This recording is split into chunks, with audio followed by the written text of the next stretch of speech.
some things you've seen on film, biggest challenges that they present? Well, they're a juggernaut at home. You know, you got to make sure you get back in transition, because they get out and they come at you in waves in the open floor after made baskets, and certainly missed baskets, obviously. But even made baskets, they get it out and jam it up your throat. So, you know, our transition defense is going to be key. And then you know, part of that's taking care of the ball, not turning that thing over, and getting great shots on offense. So it's a little bit of everything. But Arizona's a good team. They got good personnel. They're well coached. And you know, I'm sure coming off that Stanford loss, they're probably a little ornery right now, and want to get back on track. And so it's going to be a hell of an opportunity, hell of an atmosphere. I know that. Kale's always rocking. Umar Ballo's a couple games this year where he's been in foul troubles, kind of hurt them a little bit. Point of emphasis for you at all, trying to get downhill at him? Well, yeah, I mean, obviously we always want to attack the paint. We always want to put pressure on the rim. We don't go into a game trying to pin fouls on a guy. We just, you know, that's got to come as a result of our aggression, you know, and our attack mode on offense. But I think, you know, certainly Umar Ballo, when they have the ball, you know, limiting his touches, understanding where he is on the floor. We can't front him out too high. They do a great job of looking high-low and throwing over the top. But we also can't let him bury us underneath, being behind him. So he puts foul pressure on you. We got to put foul pressure on him for sure. But, you know, hopefully both he and Eddie are out of foul trouble, because that'll be a hell of a matchup. How is Cody Williams healing? He's coming along. Yeah, Cody's getting better every day, and we'll kind of get a feel for where he's at as we go through the weekend.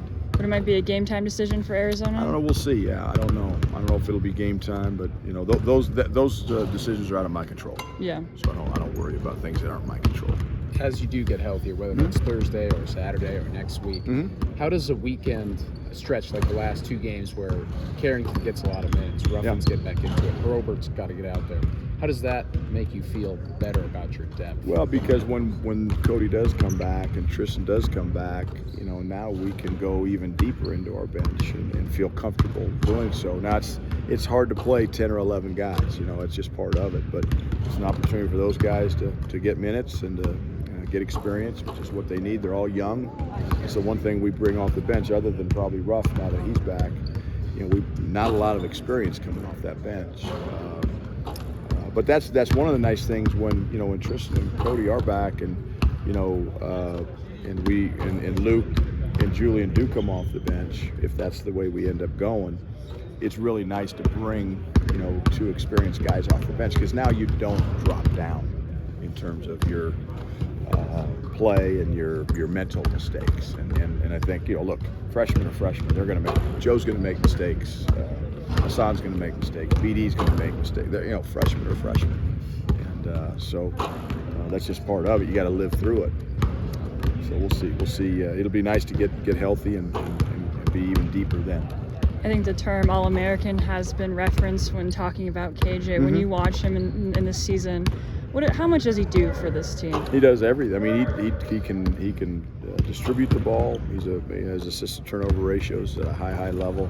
He can score the ball. He can get to the free throw line. He's shooting the ball exceptionally well from three. He guards. He defends. You know, he'll start on Caleb Love tomorrow. There's not a lot of guys who is your best, you know, perimeter offensive player that also is hooked up on the other team's, you know, best offensive player. A lot of guys, a lot of coaches, a lot of players don't want that challenge. KJ does want that challenge, and we give it to him. He's playing as well as any guard in the country, in my opinion. What would a win in Arizona mean for this team? It would mean a lot. You know, this time of year, you know, road win against obviously a top 10 team in the country who's played a hell of a schedule. But you know, we just want to go down there and compete possession by possession, but yeah, a win would be huge for this team and this program and where we are right now. Javon Ruffin worked on an accelerated recovery timeline, obviously, and then got out there a little bit Friday, a lot more on Sunday. What is the process of him earning the trust back from you to put him out there, and how are you seeing him come on? I've got complete trust in Javon. I think he's a smart player. He understands our system. It's just a matter of him, you know, getting the rust off his game. And and understand that it's not. There's going to be a little of that. There's going to be a period when he comes back where he's not in tip-top shape. He's not, on the top of his game. It's just a matter of every day trying to get a little bit better and get a little bit closer to where you were pre-injury. And he's well on that timeline. He's well on that road. So we'll take what we can get from him. But I got complete trust in Javon. Cool. That's all I got. Thanks, Coach. Coach. Thank you.